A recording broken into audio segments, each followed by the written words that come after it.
Today we're going to talk about embossing glaze.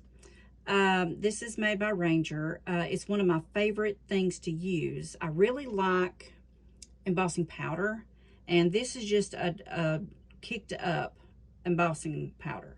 What it does, it makes what you're using see-through.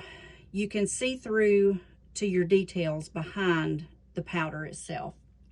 So I've got one that I have went ahead and done already. This is a little hinge. It's just on paper. You can see the sheen to it.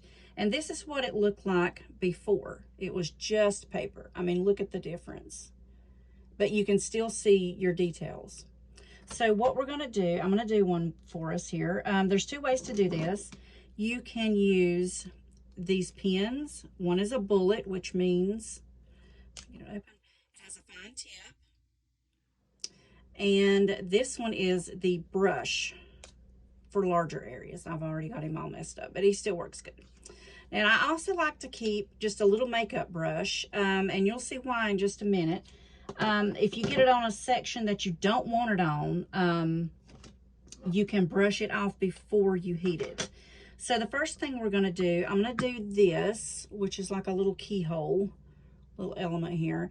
And if it's a big piece like this, you're only going to use one color, use your embossing pad, okay? So we're going to mash him in there just to make sure he gets good and wet with this. Okay. Now we're going to use the rusty hinge. So I'm going to open him up and I'm just going to sprinkle him on.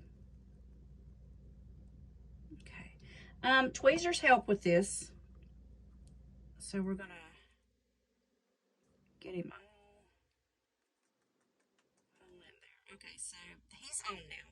This is what it looks like before we heat. So I'm going to lay him to the side and get this back in. I mean, you can imagine how long these are going to last, because you're just reusing what you've got. All right, so I am going to put this lid on, get our vacuum, get this mess up. Okay, now we're going to get our heat gun, and I'm going to let it run for just a second when I turn it on so it does get good and hot. And I am going to hold it. This one's a big enough piece. I think we can just do by our hand. But you just want to be careful because it does burn. It gets really hot. Okay, here we go.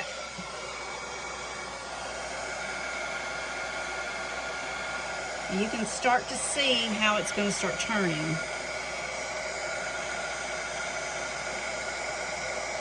Whew, maybe I will use the tweezers. There we go. You see the difference as it's going? And it will curl, which is fine. It'll lay back out flat, I promise. And we'll let go of that, and it dries pretty quick. We're gonna go down to here. Okay. Now, this is our piece afterwards.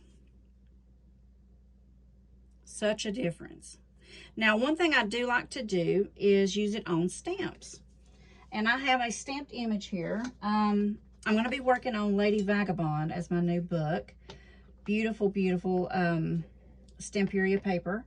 And I've got a stamp of her luggage. So I've done the stamp here. And this is what I really, really like to do with this. And this is where your pins and things come in. So what we're going to do, we're going to take our bullet, because it is smaller.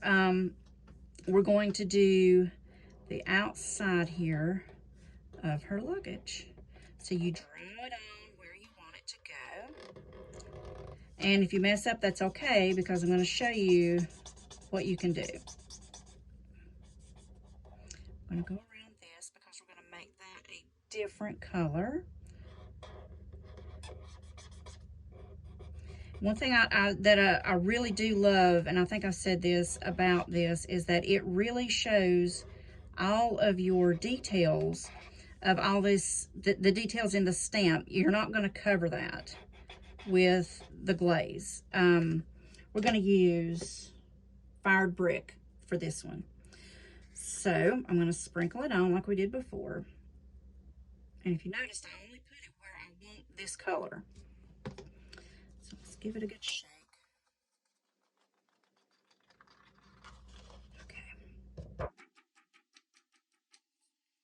So I see one spot here that I did not get. Now I can go back in now and do it if I want to. And just wipe this pen off when I'm done. Okay. Let's take a pinch. Okay. So now everything is that color that I want it to be. I've went over the edge here. This is where your brush comes in. Brush him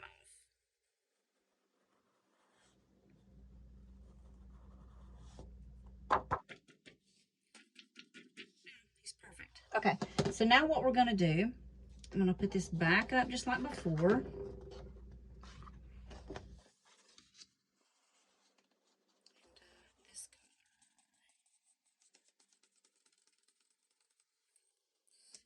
Let's heat it up.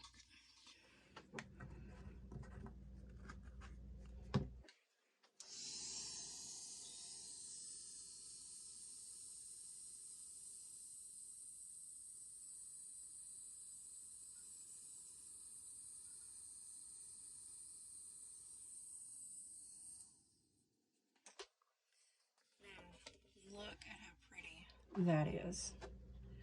Okay, so there's our first color. Now we're going to go in, wipe this pen off. We're going to go in and do this little London piece. I want that blue like it is on the paper. So what I'm going to use now is one called Speckled Egg.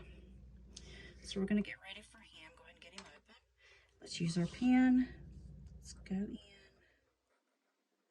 Color him up. And let's see.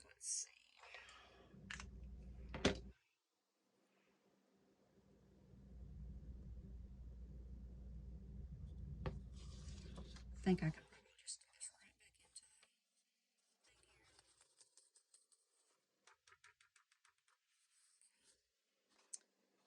thing here. Now, there's a little, I don't know if you can see it or not. There's a little that's went on this, on our red part. We want that off because you're gonna, when you heat it, it's going to go into it. Just make sure that you get it off of the space that you do not want that color. Okay.